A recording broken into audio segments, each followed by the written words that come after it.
now you're on your own. State of independence, now this is how you grow independent. The state of independence. State of Independence pays tribute to two of the most important independent labels of the late 80s and early 90s. Alan McGee's Creation Records, which boasted Oasis and Primal Scream, and Factory Records, home of the Happy Mondays and New Order, which was founded by Joy Division manager Rob Gretton and television presenter Tony Wilson. My vision was to do what we were all doing, which is get our bands hot and signed to a major. My partner's vision was, if I can stay on Factory and make the real money for my band, I don't have to get on a train and go to London. And that was his philosophy, not to have to go to London and talk to arseholes. That was why we happened.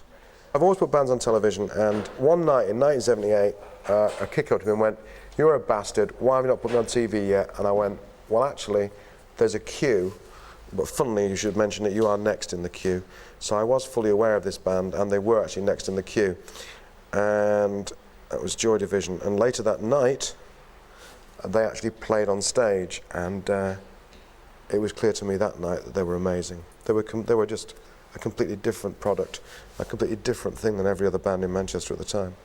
Unknown Pleasures comes out in the summer of '79, and that is the moment when Factory really begins, because the band haven't gone off to Warner Brothers, they've stayed, and this album is turning over really significant money, enough for us to be a real business. And then you grow it, and there's this pause when it isn't quite happening, when you know, only the select few are into Joy Division.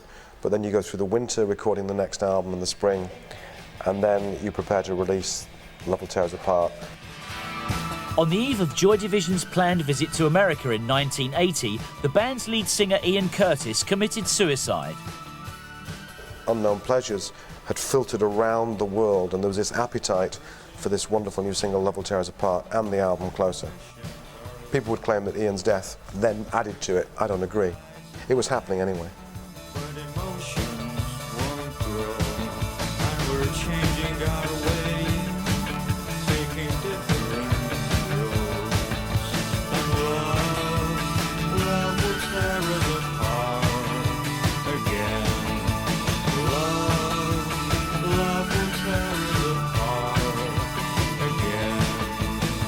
Joy Division had an agreement that if any member of the band left, they'd change the name.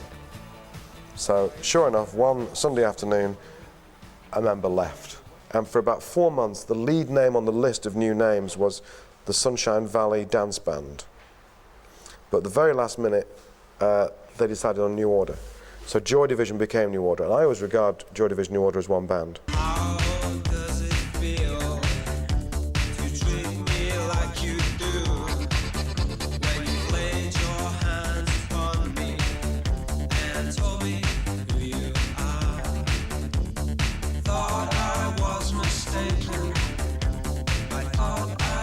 New Order's Blue Monday became the biggest ever selling 12-inch single, selling over 3 million copies, but Factory lost money on it.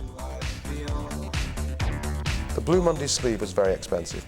The sleeve and the plastic and the label, everything cost about 78p. And our average return from our distributor was about 80p, which means, you can guess this, we made 2p profit. How much did New Order get? 1p. We get 1p, 50-50. And then out of our 1p, we pay the 3.5p publishing royalty. Biggest selling single ever, we lost 2.5p on every copy we sold. It's fantastic. Fantastic. The autumn of '80, we'd been to New York with the first group, New Order group, as a three-piece, and we'd seen Danceteria and Hurrahs. And basically it was like, these were great. We don't have one in Manchester. We'll have one. Someone came to look at the Hacienda about 2 weeks before it opened in '81 and said, "Who have you built this for?" And we go, "The kids." And they go, "Have you seen the kids recently?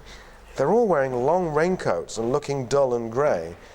You've built them a New York disco." And we go, sorry. Because we'd actually built it for ourselves. In a way, it was like there was an idea we'd pay royalties to our own city. The Hacienda was the club of the late 80s, attracting movers and shakers from all over the world. It was also the playground of some local Manchester boys who became Factory's next important band, the Happy Mondays. You know he talks so hip, man, you twist him a melon, man. This band we were working with, 2 members were around the back of the hacienda selling out white tablets, and one of them was on stage on his own in the middle of the house waving his arms in the air. So, in other words, what I'm trying to say is we were right on top of the revolution and had no idea. Hey Rainmaker, come away from that man. You know he's gonna take away your promised land. Hey good lady, he just want what you got. You know he'll never stop until he's taken the lot.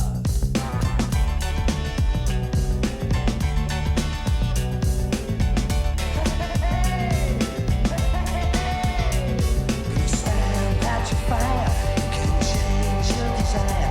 Don't you know he can make you forget you're a man? Gonna stand at your fire, you can change your desire. Don't you know he can make you forget you're a man? You're a man. Twist my melon, man. Speak so hip. The Daily Telegraph said of a great Happy Mondays concert at Wembley Stadium, before we talk about the madness, the songs, the craziness, the drugs, everything, let us pay tribute to Paul Ryder and Gary Whelan, the rhythm section of this group, who have adapted the rhythms of American house music to British punk and rock and have changed music forever. The irresistible mix of American house music and British attitude made Happy Mondays' Pills, Thrills and Bellyaches one of the most important albums of the age, earning producers Steve Osborne and Paul Oakenfold a Brit Award nomination. Son, I'm 13. I only went with your mother 'cause she's dirty. And I don't have a decent bone in me. What you get is just what you see, yeah. I said so, I take it greedy. And all the bad, things, ugly things I feel me. I never help against the needy. Come on and see me.